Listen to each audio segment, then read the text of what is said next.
வணக்கம் நண்பர்களே.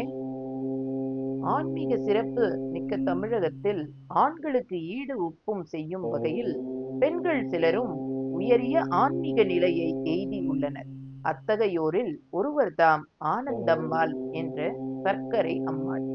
ஆனந்தம்மாள் 1854இல் இக்கால அமைந்த திருவண்ணாமலை மாவட்டத்தின் போளூர் வட்டத்தில் அடங்கும் தேவிகாபுரம் என்னும் சிற்றூரில் பிறந்தார். தந்தை தேவிகாபுரம் பெரியநாயகி அம்மன் கோவில் பூசாரிகளுள் ஒருவர்.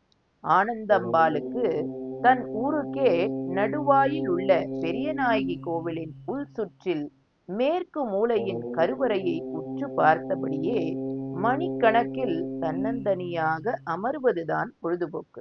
ஆனந்தம்மாளுக்கு 9 அகவை ஆகும் பொழுது 2வது மனைவியாக வாழ்க்கைப்பட்டார். கணவன் அவளுடன் இல்லறம் நடத்தாமல் வெளியிட கேளிக்கைகளிலேயே காலத்தை போக்கி தீராத நோய்க்கு ஆட்பட்டு 35 அகவையிலேயே மாண்டு போனார்.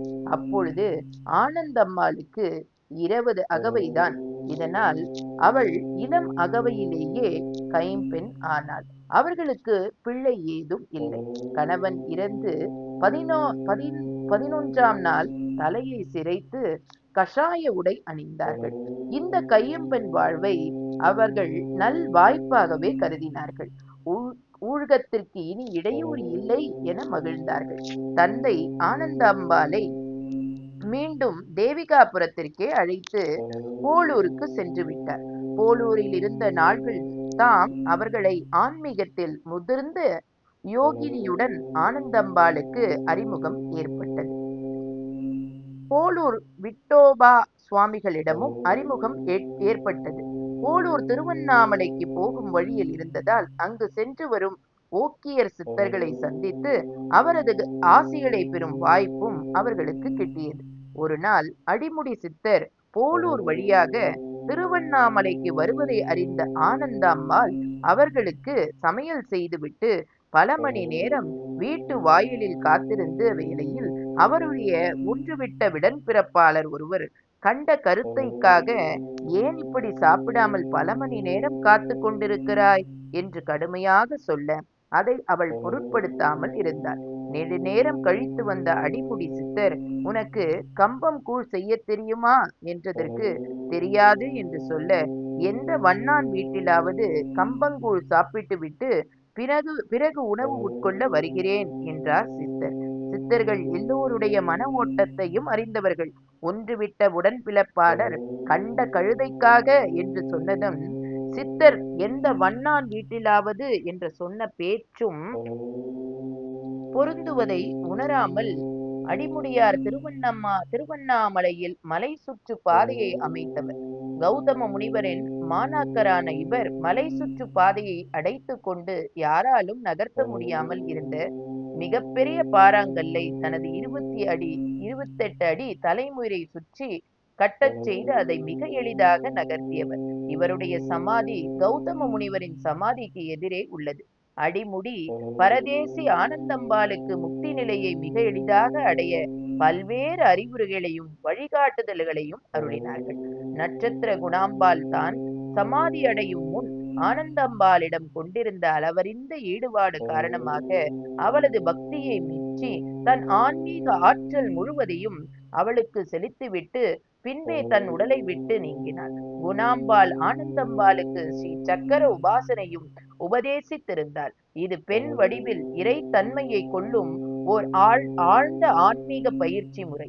என் பெரும் சித்துக்களில் ஒன்றான லகிமா என்னும் உடலை லகுவாக்கிக் கொண்டு வானில் பறவை போல் பறக்கும் சிறப்பு ஆற்றலை ஆனந்தம்மாளுக்கு நல்கினார்.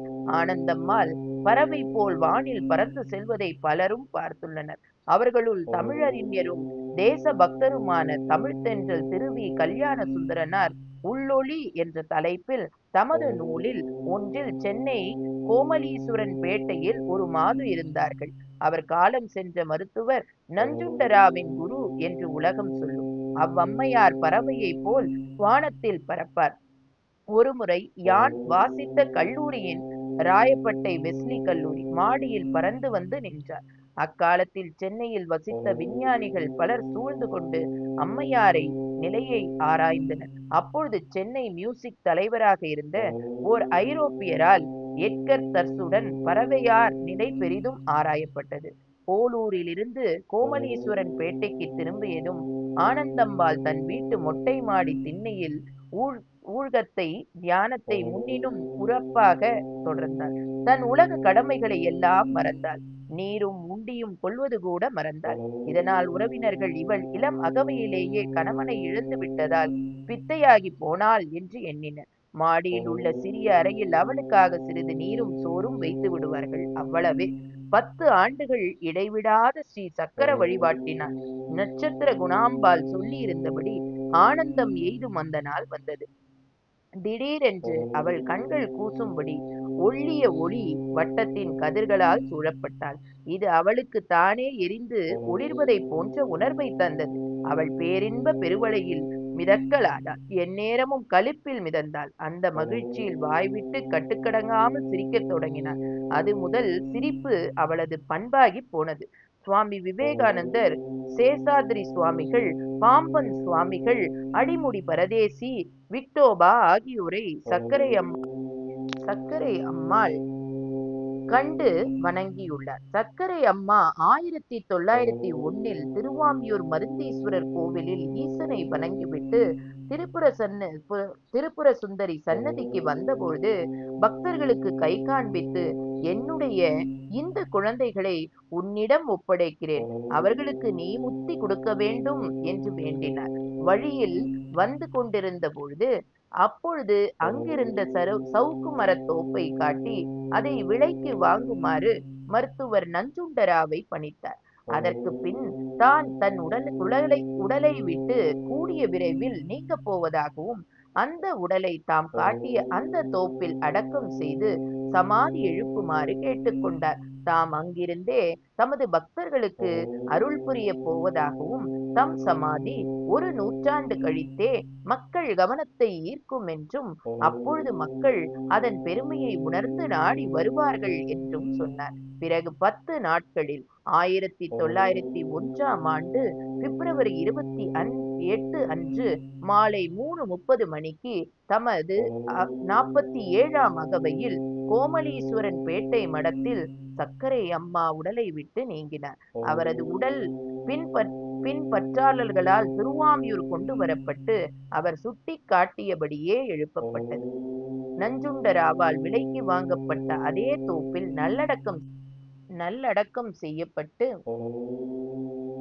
சமாதி எழுப்பப்பட்டது. சர்க்கரை அம்மா சமாதி சென்னை திருவாமியூரில் கலாட்சேத்ரா சாலை இலக்கம் 75 காமராசர் சாலை கூடும் இடத்தில் உள்ளது. காலை 6 மணியிலிருந்து 10 மணி வரையிலும் மாலை 4 மணியிலிருந்து 8 மணி வரையிலும் திறந்திருக்கும். நன்றிகள்.